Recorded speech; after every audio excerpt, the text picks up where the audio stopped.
नमस्कार, मैं हूं शिल्पी और स्वागत है आपका हमारे चैनल एमपी खबर में। चलिए जानते हैं हम आज के एमपी की 25 बड़ी खबरें। लेकिन उससे पहले मध्य प्रदेश और देश दुनिया की तमाम बड़ी खबरों को सबसे पहले जानने के लिए आप हमारे चैनल को सब्सक्राइब करके बेल आइकन पर जरूर क्लिक करें और फेसबुक पर भी हमें फॉलो करना बिल्कुल भी ना भूलें। साथ ही हमें कॉमेंट करके भी जरूर बताएं कि आप ये वीडियो कहाँ से देख रहे हैं। तो अब खबरों में आगे बढ़ते हुए हम सबसे पहले नजर डालते हैं आज के हेडलाइंस पर, फिर जानेंगे खबरों को विस्तार से। इंदौर के ग्रीन वेस्ट प्रोसेसिंग प्लांट पर उठे सवाल, बिचौली, हप्सी और हरना में भूजल प्रदूषण के आरोप। मुरैना में किसानों के मुआवजे और गेहूं खरीदी को लेकर कांग्रेस का हाईवे जाम, NH 44 पर यातायात प्रभावित। नीमच में 30,250 नशीली गोलियां जब्त, राजस्थान के 2 आरोपी गिरफ्तार। ग्वालियर व्यापार मेले के चंद्रशेखर गार्डन में भीषण आग, 3 दमकलों ने पाया काबू। स्वच्छ सर्वेक्षण के लिए जबलपुर में रात भर सफाई, नाइट शिफ्ट में जुटे सफाई कर्मी। सिंहस्थ 2028 के लिए उज्जैन में 7,700 ट्रेनें चलाने की तैयारी, रेलवे GM ने किया निरीक्षण। तो चलिए खबरों को जानते हैं विस्तार से। इंदौर के ग्रीन वेस्ट प्रोसेसिंग प्लांट पर उठे सवाल, बिचौली, हप्सी और हरना में भूजल प्रदूषण के आरोप। इंदौर नगर निगम के ग्रीन वेस्ट प्रोसेसिंग प्लांट को लेकर नया विवाद सामने आया है। बिचौली, हप्सी और हरना गांव के ग्रामीणों ने आरोप लगाया है कि प्लांट से निकलने वाले अपशिष्ट और लीचट के कारण आसपास के क्षेत्रों का भूजल प्रदूषित हो रहा है। ग्रामीणों का कहना है कि हैंडपंप और बोरवेल के पानी की गुणवत्ता प्रभावित हुई है, जिससे स्वास्थ्य संबंधी चिंता बढ़ गई है। स्थानीय लोगों ने प्रशासन से पानी की वैज्ञानिक जांच कराने और प्लांट की कार्यप्रणाली की समीक्षा की मांग की है। दूसरी ओर निगम का कहना है कि प्लांट निर्धारित मानकों के अनुसार संचालित किया जा रहा है। इंदौर मेट्रो की रात के पायलिंग कार्य से छोटा गणपति क्षेत्र में नाराजगी, रहवासियों ने काम रुकवाया।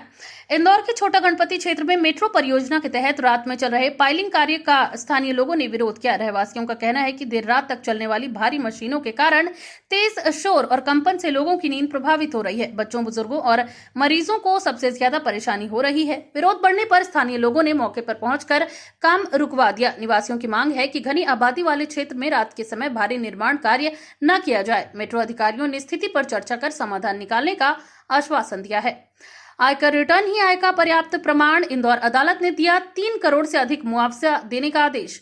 इंदौर की एक अदालत ने महत्वपूर्ण फैसले में कहा है कि आयकर रिटर्न किसी व्यक्ति की आय साबित करने के लिए पर्याप्त दस्तावेज है और इसके लिए अलग से अतिरिक्त प्रमाण जरूरी नहीं है। इसी आधार पर अदालत ने एक मामले में पीड़ित पक्ष को 3 करोड़ रुपए से अधिक मुआवजा देने का आदेश दिया। ये मामला दुर्घटना मुआवजे से जुड़ा बताया जा रहा है। वहीं अदालत ने माना कि नियमित रूप से दाखिल आयकर विवरण आय का विश्वसनीय प्रमाण है। इस फैसले को मुआवजा मामलों में अहम माना जा रहा है, क्योंकि इससे आय साबित करने की प्रक्रिया अधिक स्पष्ट हो सकती है। मुरैना में किसानों के मुआवजे और गेहूं खरीदी को लेकर कांग्रेस का हाईवे जाम, NH 44 पर यातायात प्रभावित। मुरैना में किसानों की मांगों को लेकर कांग्रेस कार्यकर्ताओं ने प्रदर्शन करते हुए NH 44 पर चक्का जाम किया। प्रदर्शनकारियों की मांग थी कि किसानों को लंबित मुआवजा तुरंत दिया जाए और गेहूं खरीदी की समस्याओं का समाधान किया जाए। हाईवे जाम होने से दोनों ओर वाहनों की लंबी कतारें लग गई और यातायात काफी देर तक प्रभावित रहा। कांग्रेस नेताओं ने आरोप लगाया है कि प्रशासन किसानों की समस्याओं की अनदेखी कर रहा है। मौके पर पहुंची पुलिस और प्रशासनिक अधिकारियों ने प्रदर्शनकारियों से चर्चा कर स्थिति नियंत्रित की। नीमच में 30,250 नशीली गोलियां जब्त, राजस्थान के 2 आरोपी गिरफ्तार। नीमच में CBN यानी सेंट्रल ब्यूरो ऑफ नारकोटिक्स की टीम ने बड़ी कार्रवाई करते हुए 30,250 नशीली गोलियां जब्त की हैं। इस मामले में राजस्थान के 2 आरोपियों को गिरफ्तार किया गया है। अधिकारियों के अनुसार ये कार्रवाई गुप्त सूचना के आधार पर की गई। बरामद गोलियों की बाजार में बड़ी कीमत बताई जा रही है। पूछताछ में ये पता लगाने की कोशिश की जा रही है कि नशीले पदार्थों की सप्लाई कहां से हो रही थी और इन्हें किन क्षेत्रों में पहुंचाया जाना था। मामले की जांच आगे बढ़ाई जा रही है। महेश्वर में नाव संचालन पर गंभीर सवाल, 80 से ज्यादा नावें अवैध होने के आरोप। खरगोन जिले के महेश्वर में नाव संचालन व्यवस्था पर गंभीर सवाल उठे हैं। जानकारी के अनुसार यहाँ 80 से अधिक नावों के बिना आवश्यक अनुमति या अधूरी औपचारिकताओं के साथ चलने के आरोप लगे हैं। हाल ही में बरगी बांध में हुए हादसे के बाद महेश्वर की सुरक्षा व्यवस्था पर भी चिंता बढ़ गई है। स्थानीय लोगों और सामाजिक संगठनों ने मांग की है कि सभी नावों की तकनीकी जांच, पंजीयन और सुरक्षा उपकरणों की अनिवार्य जांच हो। प्रशासन पर सुरक्षा नियमों की कड़ाई से पालन करने का दबाव बढ़ रहा है। खरगोन में जल संकट गहराया, पीने का पानी लाने के लिए 3 किलोमीटर पैदल चल रहे लोग। खरगोन जिले के कई गांव में भीषण जल संकट सामने आया है। हालात ऐसे हैं कि लोगों को पीने का पानी लाने के लिए करीब 3 किलोमीटर तक पैदल चलना पड़ रहा है। ग्रामीणों का कहना है कि कई बार पानी की कमी के कारण उन्हें कई दिन तक स्नान भी नहीं मिल पाता। गर्मी बढ़ने के साथ समस्या और गंभीर हो गई है। महिलाएं और बच्चे सबसे अधिक प्रभावित हैं। ग्रामीणों ने प्रशासन से टैंकर और स्थायी जल आपूर्ति व्यवस्था की मांग की है। खजूरी में 24 एकड़ सरकारी जमीन से अतिक्रमण हटाया, जलगंगा गंगा संरक्षण अभियान के तहत बड़ी कार्रवाई। भोपाल के खजूरी क्षेत्र में जल गंगा संरक्षण अभियान के तहत प्रशासन ने बड़ी कार्रवाई करते हुए 24 एकड़ सरकारी जमीन से अतिक्रमण हटाया। अधिकारियों के अनुसार ये भूमि जल संरक्षण और प्राकृतिक प्रवाह से जुड़ी मानी जा रही थी। प्रशासन ने कहा कि अभियान का उद्देश्य जल स्रोतों को सुरक्षित करना और अवैध कब्जों को हटाना है। कार्रवाई के दौरान राजस्व और नगर निगम की संयुक्त टीम मौजूद रही। वहीं स्थानीय स्तर पर यह अभियान चर्चा का विषय बना हुआ है। ड्यूटी से लौट रही महिला सुरक्षा गार्ड को ट्रक ने कुचला, ऑटो में बैठते समय दर्दनाक मौत। भोपाल में ड्यूटी से लौट रही एक महिला सुरक्षा गार्ड की सड़क हादसे में मौत हो गई। जानकारी के अनुसार महिला ऑटो रिक्शा में बैठने की कोशिश कर रही थी, तभी तेज रफ्तार ट्रक ने उसे कुचल दिया। हादसा इतना भीषण था कि मौके पर ही उसकी मौत हो गई। घटना के बाद क्षेत्र में अफरा तफरी मच गई। पुलिस ने ट्रक चालक के खिलाफ मामला दर्ज कर जांच शुरू कर दी है। इस घटना ने शहर में सड़क सुरक्षा और भारी वाहनों की लापरवाही पर सवाल खड़े किए हैं। भोपाल नगर निगम के नए अटल भवन का उद्घाटन, सोलर प्लांट भी शुरू। भोपाल नगर निगम के नए अटल भवन का उद्घाटन मुख्यमंत्री मोहन यादव ने किया। इस अवसर पर भवन परिसर में स्थापित सोलर प्लांट की भी शुरुआत की गई।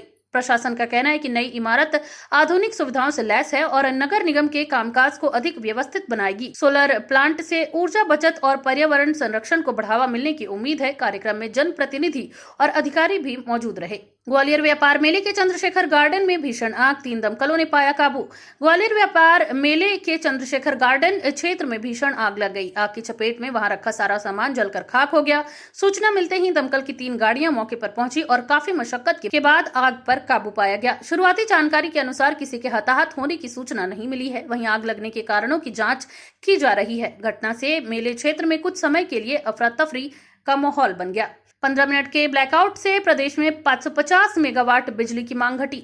जबलपुर में हाल ही में हुए 15 मिनट के ब्लैकआउट का असर प्रदेश की बिजली मांग पर भी दिखा। आंकड़ों के अनुसार इस अवधि में राज्य की बिजली मांग में करीब 550 मेगावाट की कमी दर्ज की गई। विशेषज्ञों का कहना है कि अचानक बड़े स्तर पर बिजली खपत रुकने से ये गिरावट आई। इस घटना ने आपूर्ति प्रबंधन और बिजली नेटवर्क की संवेदनशीलता को फिर चर्चा में ला दिया है। स्वच्छ सर्वेक्षण के लिए जबलपुर में रात भर सफाई, नाइट शिफ्ट में जुटे सफाई कर्मी। जबलपुर में स्वच्छ सर्वेक्षण को लेकर नगर निगम ने सफाई अभियान तेज कर दिया है। शहर के प्रमुख इलाकों, बाजारों और सार्वजनिक स्थलों पर रात में भी सफाई कराई जा रही है। बड़ी संख्या में सफाई कर्मी नाइट शिफ्ट में काम कर रहे हैं ताकि सुबह तक शहर साफ सुथरा दिखे। प्रशासन का कहना है कि इस बार बेहतर रैंकिंग के लिए हर स्तर पर तैयारी की जा रही है। बरगी डैम क्रूज हादसे से पहले मिला था इंजन खराब होने के संकेत, जांच में सामने आई अहम बात। जबलपुर के बरगी डैम में हुए क्रूज हादसे की जांच में महत्वपूर्ण जानकारी सामने आई है। बताया जा रहा है कि हादसे से पहले इंजन में खराबी का संकेत मिला था। अब जांच एजेंसियां ये पता लगाने में जुटी हैं कि तकनीकी चेतावनी के बावजूद संचालन क्यों जारी रखा गया। इस खुलासे के बाद सुरक्षा मानकों को लेकर गंभीर सवाल उठ रहे हैं। संबंधित अधिकारियों से जवाब मांगा जा सकता है।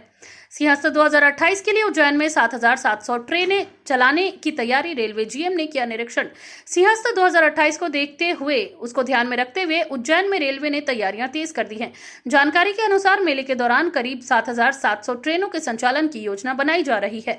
रेलवे के जीएम रामाश्रय पांडे उज्जैन पहुंचे और स्टेशन सहित अन्य व्यवस्थाओं का निरीक्षण किया। यात्रियों की भारी भीड़ को देखते हुए प्लेटफॉर्म, यात्री सुविधाएं और यातायात प्रबंधन को लेकर विस्तृत योजना बनाई जा रही है। उज्जैन में सफाई का दिखावा, फोटो के लिए पहले गंदगी फैलाई, फिर सफाई करवाई गई। उज्जैन में स्वच्छता अभियान को लेकर एक विवाद सामने आया है। आरोप है कि नदी के किनारे पहले से साफ जगह पर फोटो खिंचवाने के लिए पहले गंदगी फैलाई गई और बाद में सफाई कर उसे अभियान के रूप में पेश किया गया। घटना के बाद सोशल मीडिया और स्थानीय स्तर पर सवाल उठने लगे हैं। लोगों ने इसे वास्तविक सफाई के बजाय दिखावटी अभियान बताया है। प्रशासन की ओर से मामले पर प्रतिक्रिया का इंतजार है। इंदौर में कांग्रेस का पिगडंबर चौराहे पर चक्का जाम, ट्रैक्टर खड़ा कर एबी रोड रोकी। इंदौर के पिगडंबर चौराहे पर कांग्रेस कार्यकर्ताओं ने प्रदर्शन करते हुए एबी रोड जाम कर दी। प्रदर्शनकारियों ने सड़क पर ट्रैक्टर खड़ा कर यातायात रोक दिया, जिससे काफी देर तक वाहनों की लंबी कतारें लगी रही। कांग्रेस का कहना है कि वह स्थानीय समस्याओं और जनहित के मुद्दों को लेकर विरोध दर्ज करा रही थी। मौके पर पहुंची पुलिस ने प्रदर्शनकारियों को हटाने और यातायात सामान्य कराने की कोशिश की। कुछ समय बाद स्थिति नियंत्रण में लाई गई। तो ये थी आज के तमाम ताजा अपडेट्स। ऐसी और खबरों को जानने के लिए बने रहिए एमपी खबर के साथ। धन्यवाद।